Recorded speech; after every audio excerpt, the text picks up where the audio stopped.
Now is the time. Now is the best time.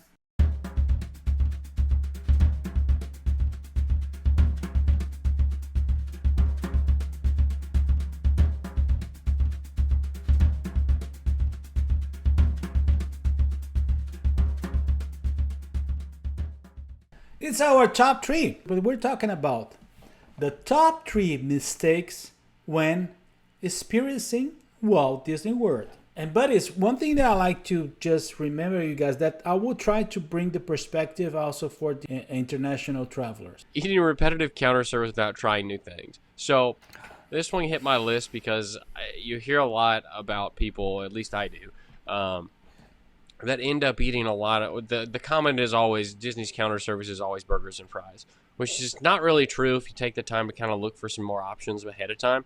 I know a lot of our audience probably isn't the burgers and fries connoisseurs of sorts, but if you're willing to look around, you can find things like a Polynesian restaurant, even counter service. I mean, Captain Cook's is wonderful.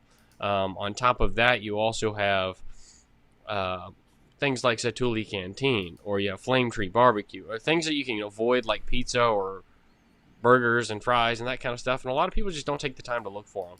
Or they'll eat their resort a lot, and resort food courts are notoriously pretty much the same food no matter where you go, give or take. But on top of that, there are some unique things around. You just have to look a little harder for them, or at least research ahead of time. But it's well worth it because the food you get's normally quite a bit better than, say, I know people always love a burger. But yeah, a lot of people eat at Starlight, and I mean, it's fine. But there are better options, especially even right now, really, because they've put the Columbia Harbor House food at the, what is it called? It used to be called the Noodle Station. What is it called now? Tomorrowland Terrace? Yes. And so just look around. Find some things that may be better than a burger and fries, because a lot of people complain about eating the same thing over and over again. There's variety. You just got to find it.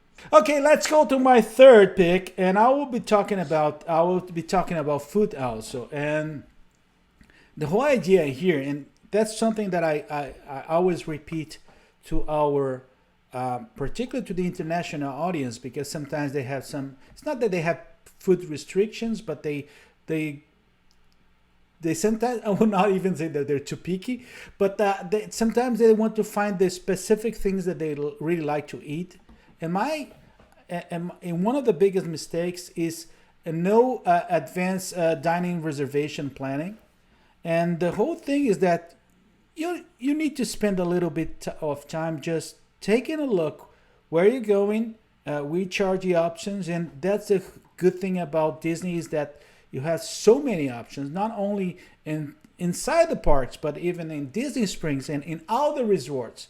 And not only as Collin said, try to move away from the whole idea of the quick service and the counter service, and trying to get something, a table service restaurant, and you have so many options with characters, with no characters, with whatever Resort you want. dining's wonderful too. Yes. Even quick service. So Me and you ate at, what was it? The one at Grand Floridian. I always forget what it's called. Gasparilla? Gasparilla, yes. Grill. It's wonderful. It's wonderful. Yeah, you have many interesting options there. There's the burger with the no, it's not a burger. It's the chicken burger. The chicken, yeah, with the brie cheese. Stuff on it. Oh yeah. my gosh, that's great. So let's go to Jason, because Jason will go as well. Jason, it's your turn. Well, thank you very much for saying so. I'm not going to belabor a point, but I kind of go in the other direction. I like to remind people to not make too many ADRs. I think one of the mistakes that I see people make on a regular basis is that they're just making too many ADRs. And so you end up spending most of your day. It's like you get up extra early to get to the breakfast thing, and then you sit there for an hour or so, and then you leave there, and then you have like maybe a couple hours to do something before you make your way to your lunch ADR, and then that's going to take another hour and a half or so, and then after that you're moving on. It's like it's just too much. Just like pick. I would say pick, like, honestly, for me, I pick like one ADR per day, like one per day. You do your thing. If you want to squeeze in another one because you like on a single day, squeeze in two like a or breakfast so, that's and fine. a dinner, yeah. But some of the lunch ADRs are the best, so also be mindful True. of that. And And they're so then you cheaper, can have typically. the lunch thing in the middle of the day, which also provides a nice break away from the parks. And then for dinner, when everybody else is kind of like scrambling to get their ADRs at dinner, you can actually hit some of the cool carts. And especially if you're in Epcot, there's always a festival going, so you might as well hit some of the really awesome food carts for during the festivals too. So we got to get a move We are. on here, We people. are. Yes, let's go to number 2. Well, what is it? Oh, Jesus. Okay, focusing too much on a list of attractions. And this one was a hot button topic for me for years and still kind of is, because I think a lot of people when they go to the parks, they focus way too much on the attractions in the list that they're going to be going through. So much so that they kind of lose sight of why they're there in the first place. You get off of an attraction, you jump to the next one, you go to the next one, you go to the next one, and before you realize it, half your day's gone. And you've not taken the time to enjoy it as much as you possibly could have. I know I was on a recording of a podcast yesterday, the day before, with our friend Lisa, Denoto Glaster, and she was saying some of the best memories that she had was when their kids got off of an attraction and the things that they did in the post-show, like on the Imagination Pavilion and things like that, where if you rush through those spaces just to get to the next attraction on your list, you do miss out on some things. And you miss out on some things that create some pretty amazing memories in just the simplistic moments. I know I kind of beat that drum pretty aggressively about enjoying the little things, but there are quite a few of them. I mean, you can look at the Seas with Nemo. When you get off of there, explore the Sea Base Alpha area.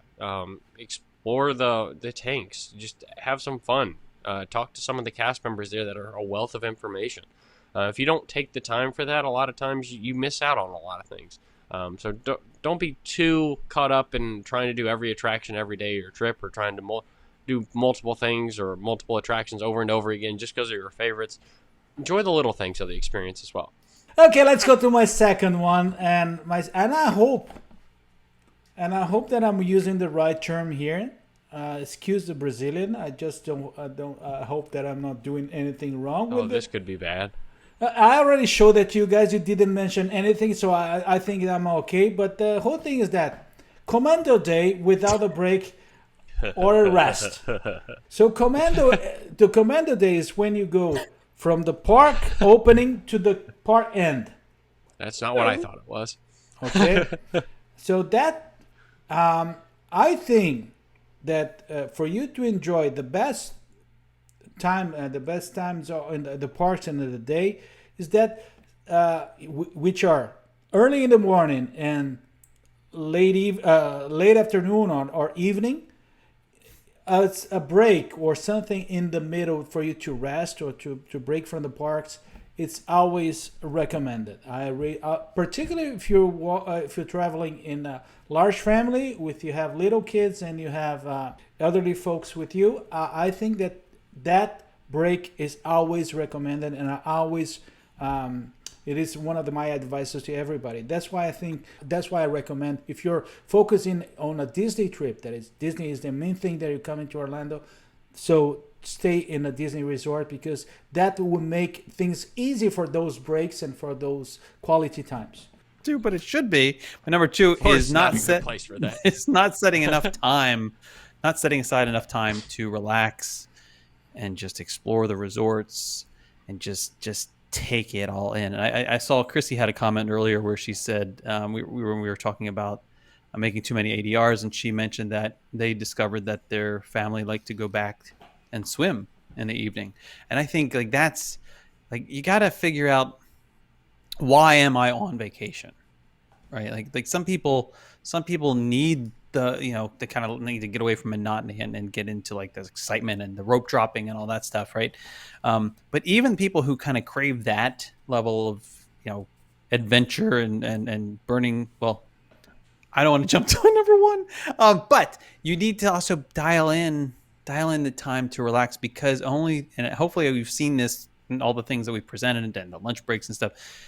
It's only through relaxing and stepping back and taking those moments to pause that you then allow in the magic that you'd otherwise miss.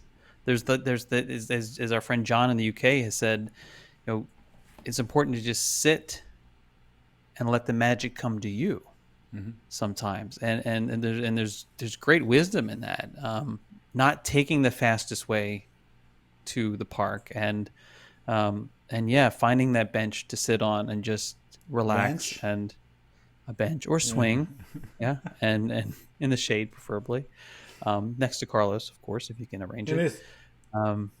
It's just I just can't stress that enough in terms of I realize that you don't get to Walt Disney World frequently. I have done it both ways in terms of the gotta get everything in, and I've also done it the way where we say. So I remember we came 7-8 years ago now, and I remember us deciding we're going to sleep in. We're going to sleep in, and we're not going to like run for the parks, and we're just going to take it easy. And when we get to the parks, we're going to do whatever whatever we want to do. And it was disappointing at times where you're like, there's a long queue for this, long queue for that, but you just find other things to do, and you learn that, oh well, later in the afternoon, certain things lighten up. Okay, so this one's a bit of a go with me here, but it's like forgetting that you're on vacation after all. So like a lot of people get back from their Disney vacation and they've gone and gone and gone and gone the whole week. And they get home, they're like, I need a vacation from my vacation. So kind of what Jason was saying, like take the time to not only enjoy your stay, but also to relax a little bit too. I know it's harder to do with kids than it is if you're traveling with mostly adults or almost exclusively adults, but take a day to spend an afternoon at the pool, relax a little bit, let yourself recharge just a little bit. And maybe that's at the expense of skipping a park day. I mean, maybe you're buying a 4-day ticket instead of a 5-day ticket, but chances are that break that you take, you're going to enjoy that time more, but you're also going to get more out of your other piece of your journey because of it, because you're not going to be exhausted. You're going to have that time to kind of recuperate a little bit, enjoy a slower day. Enjoy something that you may not have typically done. And then on top of that, you just have kind of the added benefit of being a little more rested throughout your vacation. I mean, we're notorious for doing it. We'll go 2 days in the parks. We'll take a day to... Notorious. What is he singing now? I can't dream about it. Oh, Lord, here we go. After hours karaoke round 2. No If you haven't noticed, my accent gets worse when my voice is acting funny. But yeah, that's kind of the gist of it. I mean, enjoy your vacation while you're on vacation. Don't regret it when you get back. Yes. Just skip to YouTube. Like, I'm a big Duran fan. of course he is.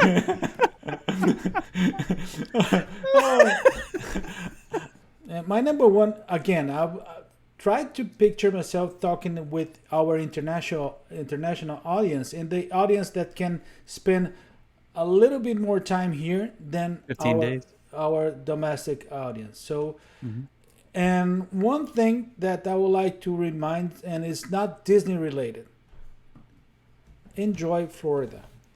And is that I would like to remember that this is I'm really crazy about Florida. I really enjoy this state. It's not only the central part or the south part. I love everything about Florida, and you have so many beautiful places to visit. Even if you're trying to be only in the central Florida area, you have you have the East Coast, you have the West Coast, you have Tampa. Already, Tampa is 1 hour and 15 minutes from Orlando, and it's a beautiful place. It's the third biggest city in the state, and you can enjoy many different things there. Van Gogh Museum, and you have the aquarium. You have Busch Gardens, but we have also a gastronomic scene that is amazing there. So even if you go to Sarasota, down a little bit down south in the West Coast, and you have Longboat Key, which is for me the most beautiful beach I've ever been to. It is out here in Florida. So the whole idea, I said Van Gogh. No, it's Dali. It's not Van Gogh. Sorry, it's Dali Museum. And Lida Gerimani is saying right. Is the Van Gogh is doing that presentation here in there's a special presentation here, installation here in Miami. Oh, Jason, let's go to your number one, please. My number one is don't burn the candle at both ends. don't burn the candle at both ends. I was hoping that Carlos would bring a visual aid to this one, but he didn't. But it's don't try. Look, if you're a rope drop person, don't try to be a close the park down person unless you're doing it like one day. But if to try to build your vacation around that, like where you're just going to get everything in, and you're going to rope drop Magic Kingdom because that opens first, and then we're going to do everything there, and then we're going to get over to Epcot and do like, well, I know they don't do there's no such thing as like extra magic hours in the evening anymore, but you know what I mean. If you're like, that's open till 10 or 11 or later, and so we're going to do that and spend all of that time there. I don't know why we're still looking at the card. I think maybe Carlos went to the bathroom. No, thank you. Third time. I was reading the comment. I was trying to get... He's got a tiny bumper. You never know with him. It's like, are you still there, buddy? But don't like just don't try to squeeze too much in. I mean, unless like you're Jason, like, and then you fly to Anaheim and you show but that's up, like a and then you one-time go all thing. That's what I'm day. saying. Like, but if to try to build a vacation around it, if you're doing it over the course of True. several It days, catches up with you. not only will you will become not. You'll Zombie become more master. like me. You like people won't really appreciate your presence anymore. They'll be like, maybe you should just do your own thing, because at some point you Why become don't you just leave us alone? a little sleep deprived and maybe a little hangry and angry and hot and like anyway. Okay, so that was our top 3. So we brought the top 3 mistakes when experiencing Walt Disney World.